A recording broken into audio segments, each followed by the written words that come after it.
यूं जा रहे हैं रूठ कर के जानते नहीं, मतलब निकल गया तो पहचानते नहीं।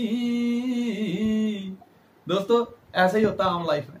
ये नेटवर्किंग की दुनिया है यार। अच्छे रिश्ते बनाओ, सिलेक्शन करो यार। हमने कहां पैदा होना था, क्या हमारे हाथ में थे?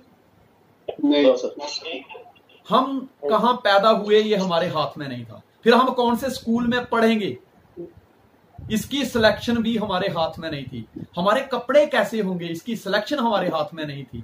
हमारा बैग कैसा होगा, हमारी पानी की बोतल कैसी होगी, हमारा टिफिन बॉक्स कैसा होगा, किस तरह की नोटबुक क्या होंगी, सस्ती होंगी महंगी होंगी, सस्ते पेन होंगे महंगे पेन होंगे, इसका सिलेक्शन भी हमारे हाथ में नहीं था। हम साइकिल से जाएंगे, हम पैदल से जाएंगे, हमें दादा छोड़ के आएंगे, हमें मम्मी स्कूटी पे छोड़ के आएगी, कि हम बाप के कंधे पे बैठ के जाएंगे, कि हम बस में बैठ के जाएंगे, कि हम वैन में बैठ के जाएंगे, इसकी सिलेक्शन भी हमारे हाथ में नहीं थी। हम किस जगह पे ट्यूशन पढ़ेंगे उसकी सिलेक्शन भी हमारे हाथ में नहीं थी। क्या थी हमारे हाथ में? नहीं सर। जैसे ही व्यक्ति 10वीं 12वीं क्लास में आता है तो उसको जिंदगी की समझ नहीं होती, क्योंकि अभी उम्र 17-18 साल होती है। और वो एक ऐसी उम्र होती है कि अगर उस समय उसने जिंदगी में क्या करना है, कहां पहुंचना है, उसकी सिलेक्शन नहीं कर पाया तो पूरी जिंदगी वो व्यक्ति जिसने कुछ जिंदगी में अपनी लाइफ में सिलेक्शन किया होता है उसकी सिलेक्शन को पूरा करने में अपनी जिंदगी लगा देता है, अगर वो डिसाइड नहीं कर पाया। 15 से 25 साल की जो उम्र होती है वो सिलेक्शन की उम्र होती है, वो डिसीजन लेने की उम्र होती है, वो अपनी चॉइस को सामने रखने की उम्र होती है, एक फैसला लेने की उम्र होती है। और उसके बाद बाकी की ताउम्र उस फैसले को सही साबित करने में अपनी उम्र को लगाया जाता है, मेहनत की जाती है कि हमने सही फैसला लिया था। इसलिए हमेशा कहता हूं 10 साल का अनपढ़, 20 साल का बीमार, 30 साल का बिना काम के, 40 साल का कवारा, 50 साल का बिन संतान और 60 साल का बिन मकान, ऐसे लोगों की जिंदगी में कभी चमत्कार नहीं होते। Yes sir. इसलिए कहता हूं सोच में ऊंचाई, अमल में सफाई, व्यवहार में वफाई, और सर्दी में रजाई, गर्मी में सच्चाई, बीमारी में दवाई, यही कामयाबी के सूत्र है संजय भाई। Yes sir. ठीक है, आपको सिलेक्शन करनी पड़ेगी। हमारे हाथ में नहीं था हम कहां पैदा होंगे, कैसे स्कूल में जाएंगे, हमारे टीचर कैसे होंगे, कैसे ट्यूशन क्लासेस होगी, हमारे हाथ में नहीं था। लेकिन दोस्त, जिस उम्र के पड़ाव में आज आप हैं, कोई यहां पे 18 साल का होगा, कोई 20 साल का होगा, कोई 25 साल का होगा, कोई 30 का होगा, कोई 35, कोई 40, कोई 45, कोई 50 का भी बैठा हुआ है। जो जिंदगी बीत गई वो तो बीत गई, समझ लीजिए वो नादानी थी, कुछ मजबूरियां रही कि जिस वजह से हम अपनी लाइफ में क्या चाहते हैं, कहां पहुंचना है, उसकी सिलेक्शन नहीं कर पाए। लेकिन मैं आपसे एक सवाल करता हूं कि आगे की जिंदगी भी जिस तरह पहले की जिंदगी एक टायर पंचर की तरह निकली है, आगे की जिंदगी भी उसी तरह से निकालना चाहते हो या कुछ हवा भरना चाहते हो उसमें? हवा भरना चाहते। तो ये सिलेक्शन आपको खुद करनी पड़ेगी। Yes sir. कि आप अभी आगे क्या करना है जिंदगी में। जिस तरह से मैं आपको एक चीज बता दूं, जिस तरह से आप पहले काम करते, अगर आपने डायरेक्ट सेलिंग इंडस्ट्री का चुनाव कर लिया है, आपने सिलेक्शन कर ली है, लेकिन सिर्फ चुन लेने से, ज्वाइन कर लेने से कामयाब नहीं होता आदमी। यस। सिर्फ अभी तो सिर्फ ज्वाइन किया। एक इंसान की जिंदगी में, एक नेटवर्कर की जिंदगी में उसी तरह 2 दिन बहुत मायने रखते हैं, जिस तरह एक इंसान की जिंदगी में 2 दिन और भी मायने रखते हैं। पहला दिन उसका बर्थडे, जन्मदिन उसकी जिंदगी का बहुत मायने रखता है, उसको कभी नहीं भूलता कि आज मेरा बर्थडे है। Yes sir. उस दिन केक काटता है। और दूसरा वो दिन जिस दिन उसको ये महसूस होता है कि मैं पैदा क्यों हुआ हूं। Yes sir. ये 2 दिन बहुत मायने रखते हैं। इसी तरह नेटवर्कर जो होता है उसके भी 2 दिन बहुत मायने रखते हैं। एक वो दिन जिस दिन उसने ज्वाइन किया, और दूसरा वो दिन जिस दिन वो उसको ये महसूस होता है कि मैंने ज्वाइन क्यों किया। Yes sir. दोस्तों, आज 27 अगस्त सन 2020 है। आज से ठीक 18 साल पहले 27 अगस्त आज के ही दिन एक व्यक्ति ने फैसला लिया था, वो जो डीजल मैकेनिक था। 27 अगस्त सन 2002 के दिन ड्यूसॉफ्ट का प्लान देखा, डिसीजन लिया और इस सिस्टम की शुरुआत की थी। आज मुझे इस सिस्टम में पूरे 18 साल कंप्लीट हो चुके हैं। टुडे इज माय बर्थडे और 19वां साल चालू होता है। Thank you very much. दोस्तों ये 2 दिन बड़े मायने रखते हैं।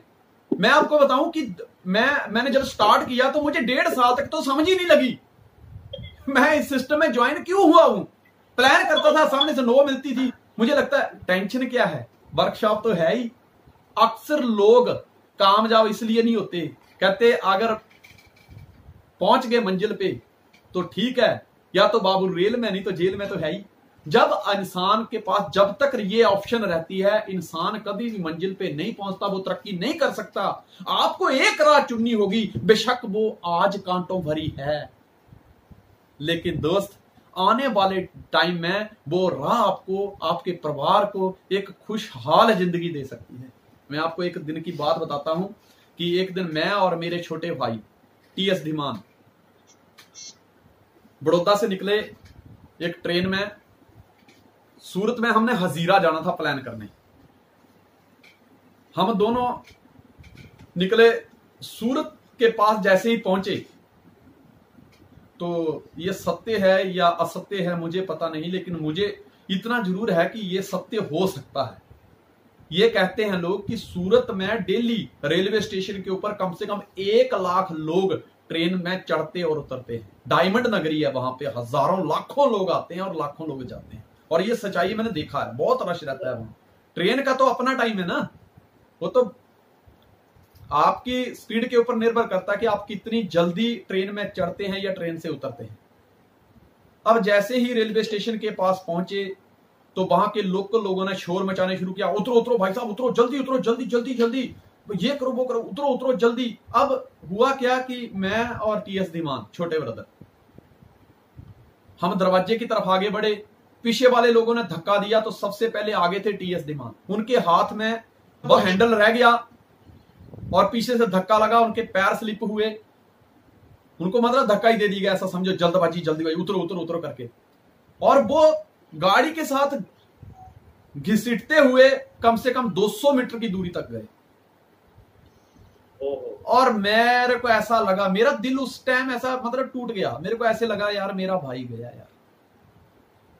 मतलब मुझे ऐसे लग रहा था कि मैं पता नहीं कौन सी दुनिया पहुंच गया, सब कुछ खत्म हो गया यार। मेरी आंखों से आंसू निकल आए, मैं भाई की तरफ दौड़ा, इतने में ट्रेन रुकी, मैंने उसको उठाया, कपड़े फट गए, चोटें आई, मैंने फटाफट एक मिरिंडा लिया, 3 रुपए की मिरिंडा आती थी उस टाइम, आज से 17 साल पहले की बात है जी। 3 रुपए की मिरिंडा वो ली और उसको बिठाया फटाफट, और उसको ऐसे दबाने लग गया उसके कंधे कंधे। मैं कहा ठीक है, बोले हाँ। पर उसकी आंखें देख के ऐसे लग रहा था जैसे पता नहीं हजारों किलोमीटर का सफर करके आया है ये साइकिल पे, ऐसी इतना थकावट महसूस हो रही थी उसकी आंखों से। तो मैं उसको पूछ रहा हूं कैसा है भाई, तो कहता है हाँ। मैंने उसको मिरिंडा पिलाई और मैंने कहा चल जल्दी। बोला क्या? मैं कहा वापस बड़ौदा जाना है। कहते क्यों? मैं कहा हमको नहीं करना ये काम।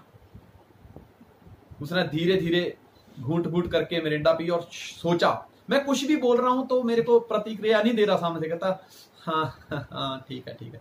पूरी मिरिंडा कम से कम उसने 20 मिनट में पी। 20 मिनट के बाद जब मैंने उसको कहा तू जल्दी कर, बस अपने को वापस जाना है, मैं पूरा गुस्से में, मिरिंडा पिया उसने तो और गुस्से में मैं पूरा, मैंने कहा अपने को जाना वापस। उसने मुझे स्माइल देते हुए बोला कि अपना बेटा साहिल कितना प्यारा है नहीं। मेरा माइंड तुरंत डाइवर्ट किया। मैंने कहा हाँ हाँ वो तो बात है। जैसे बच्चे की बात आई मैं थोड़ा शांत हो गया। ऐसे लग रहा था कि मिरिंडा उसने पिया है, ठंडा मैं हो रहा हूं, ठंडक मुझे मिल रही है। कहता कितना तो उसका कलर कितना फेयर है नहीं, कितना वाइट है नहीं, हाँ मतलब नाजुक कितना है नहीं, वो कितना गोरा गोरा है, कितने हाथ उसके नाजुक है ना। हाँ आंखों से आंसू निकाले, बोला सुन मेरे भाई, हम एक मेहनती बाप की औलाद हैं, हमारा तो पूरा शरीर फौलाद का है, लेकिन जिस तरह हमारे बच्चे हैं ना मोम के, क्या आप चाहते हो कि उनको भी इस तरह से ट्रेनों में धक्के खाने पड़े? मैंने कहा मैं नहीं चाहता। कहता तो फिर ये ख्याल भूल जाओ आज से कि हम काम नहीं करेंगे, हम काम ऐसा करेंगे कि दुनिया नाम देगी हमको, हम यही करेंगे। तो दोस्त वो एक बहुत ही मतलब ऐसा समझ लीजिए कि बहुत ही टफ पीरियड था जिसमें हमने ये सिलेक्ट किया। तो सबसे पहली बात है कि जिंदगी में अगर कहीं आगे जाना है तो अपने को सिलेक्शन करनी पड़ेगी। बहुत सारे लोग आसान रास्ते का चुनाव करते हैं। एक चिड़िया थी, एक इंसान शिकार करता था, कभी कभी उसको जब शिकार नहीं मिलता था तो वो बाजार में जाता था, शहर में जाता था और चिड़िया के पंख, फैदर जिसको बोलते हैं, खरीद के लाता था। तो एक दिन वो शिकारी वहां से निकला तो चिड़िया ने उसको पूछा कि कहां जा रहे हो? कहता शहर में, मैं पंख खरीदने जा रहा हूं। चिड़िया ने अपनी तरफ देखा, बोले अगर पंख मैं दे दूं तो मुझे क्या दोगी? उसने कहा ले, तू अगर एक पंख देगी मुझे तो मैं मुट्ठी भर दाने तुझे डाला करूंगा। उसने कहा एक मुट्ठी दाने से मेरा काम हो जाएगा। अच्छा है, तेरे को पंख मिल जाएंगे, मुझे मेहनत नहीं करनी पड़ेगी। बोला ठीक है, एक पंख एक मुट्ठी दाने। वो इंसान रोज आता है, चिड़िया के सामने एक मुट्ठी दाने डालता है, चिड़िया अपना पंख निकालती है, उसको दे देती है। और ये सिलसिला कम से कम 15 से 20-25 दिन चला। 25 दिन के बाद चिड़िया के शरीर के सारे पंख उतर गए। अब चिड़िया उड़ने में असमर्थ हो गई। अब क्या हुआ? आज वो व्यक्ति आया, उसके पास से गुजर गया। चिड़िया ने आवाज दी, ओ भैया दाने। कहता no feather no food, no feather no food. पंख नहीं तो दाने नहीं। अब चिड़िया भूखी अपना सिर पटक पटक करके वहां मर गई। दोस्त, तब उसको समझ आया कि अगर स्ट्रगल करती तो जिंदगी थी, लेकिन आसान रास्ते ने साला जिंदगी ही छीन ली। दोस्त, एक आम व्यक्ति की यही हालत होती है। मैंने देखा है आज लोगों को, नेटवर्किंग की बात करो, नहीं यार ये तो मेंबर बनाने वाला काम है। भाई साहब, तुम भाग्यशाली हो। दुनिया का कौन सी ऐसी फील्ड है जहां पे आदमी को वहां का मेंबर नहीं होता? आज एक बड़ा अच्छा क्लब होता है, आज आदमी उसमें मेंबर बनना चाहता है। आज आदमी का जन्म होता है तो उस बच्चे का नाम पंचायत में दाखिल करवाया जाता है, वो उस वहां का मेंबर बन जाता है। फिर उस स्कूल में उसको एडमिशन दिलाई जाती है, वहां का मेंबर बनता है। हॉस्पिटल में अगर बीमार होता है तो वहां का मेंबर बनता है, वहां की फाइल मिल जाती है उसको, है। अगर किसी लैब में ब्लड टेस्ट करवाया तो वहां का मेंबर बन जाता है। एक दुकान में जहां से बच्चे के कपड़े लाए जाते हैं वहां का मेंबर बन जाता है। मेंबर कहां नहीं बनता आदमी, ये मन की लोगों की मन गढ़ंत बातें हैं, ठीक है। तो आसान रास्ते इंसान को कभी भी मंजिल तक नहीं ले जाते। जो कांटों भरी राह का चुनाव करते हैं दोस्तों, मंजिल उसी को सल्यूट मारती है। एक बार की बात है, सचिन तेंदुलकर जब शाम को खाने का टाइम आया तो मां बाप ने देखा सचिन गायब। बाप ने सोचा यार 10वीं के एग्जाम सिर पे हैं, इतनी पढ़ाई टफ है, ये बेटा क्या करेगा यार, हैं? वो क्रिकेट खेल के आया, खाना खिलाया। उसके मां बाप ना एक हाथ में बैग उठा के ले आए और एक हाथ में बल्ला, बैट, दोनों रख दिए। और बाप तो बाप ही होता है ना। बाप ने बोला Sachin, today is the time to decide what do you want your life. आज डिसाइड करना पड़ेगा कि तुम जिंदगी में क्या चाहते हो।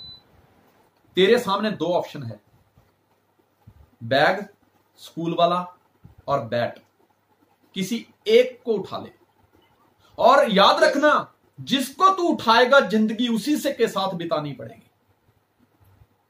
अब सचिन छोटा उम्र का 15-16 साल की उम्र, अब उस उम्र में कैसे फैसला लिए? पर मैंने बोला था ना, 15 से 25 साल की जो उम्र होती है उसी में ही फैसले लिए जाते हैं कि अमीर बनना है या फकीर बनना है। फैसला उसी उम्र में होता है। Yes sir. अब सोचा, भगवान को याद किया और बाप ने बोला सोच समझ के उठाना, क्योंकि जिसको उठाओगे उसी के साथ जिंदगी में रिश्ता निभाना पड़ेगा। सर।